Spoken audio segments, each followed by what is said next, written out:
MIDC पोलिसांच्या गुन्हे प्रकटीकरण पथकाने मोठी कारवाई करत गावठी पिस्टल, 5 जिवंत काडतुसे आणि 5.5 लाखांची रोकड जप्त केली आहे।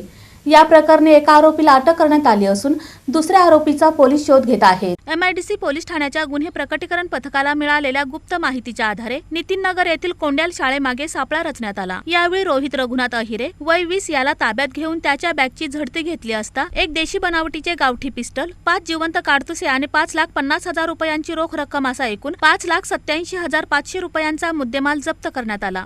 चौकशीत ही रोकड, पिस्टल आणि काडतुसे प्रदीप हुसेनी गायकवाड याने ठेवण्यासाठी दिल्याची कबुली आरोपीने दिली। त्यानुसार रोहित अहिरे व प्रदीप गायकवाड यांच्या विरुद्ध शस्त्र अधिनियम कलम 3, 25 तसेच महाराष्ट्र पोलीस अधिनियम कलम 124, 135 अंतर्गत MIDC पोलीस ठाण्यात गुन्हा दाखल करण्यात आला आहे। रोहित अहिरेला अटक करण्यात आली असून फरार प्रदीप गायकवाडचा पोलीस शोध घेत आहेत। याबाबत अधिक माहिती पोलीस आयुक्त M. राजकुमार यांनी दिली आहे। MIDC पोलीस स्टेशनच्या DB पथक ठाणेदार श्री बिराजदार क्राईम PI श्रीमती पाटील आणि DB श्री अल्फाज शेख यांच्या नेतृत्वात त्यांचे जे मुलं एक गोपनीय बातमीदारामार्फत खात्रीशीर जे बातमी मिळाले त्यावर यांनी छापला लावून इसम नामे रोहित रघुनाथ अहिरे वय 20 मूळ राहणार पंढरपूरचे आहे। सध्या शांताबाई गायकवाड यांच्या घरात भाड्याने सेटलमेंट कॉलनीला राहणार आहे।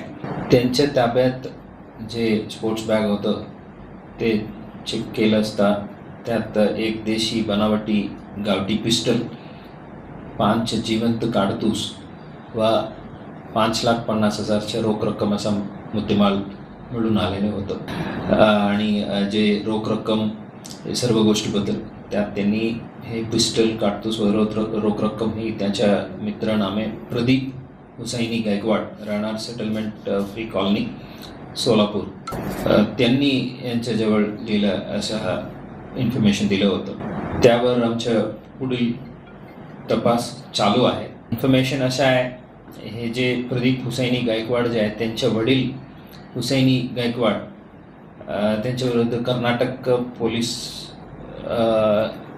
पोलिसांनी गरफोडीच्या गुन्हे दाखल करून त्यांना अटकही केलेल्या आहे आणि कर्नाटकच्या पोलीस टीम यांच्या घरी येऊन सर्च करण्याच्या संभावना असल्यामुळे त्यांनी हे जे रोहित अहिरे यांच्या ताब्यात हे सर्व वस्तू दिले असा प्रथम तपासात दिसत आहे।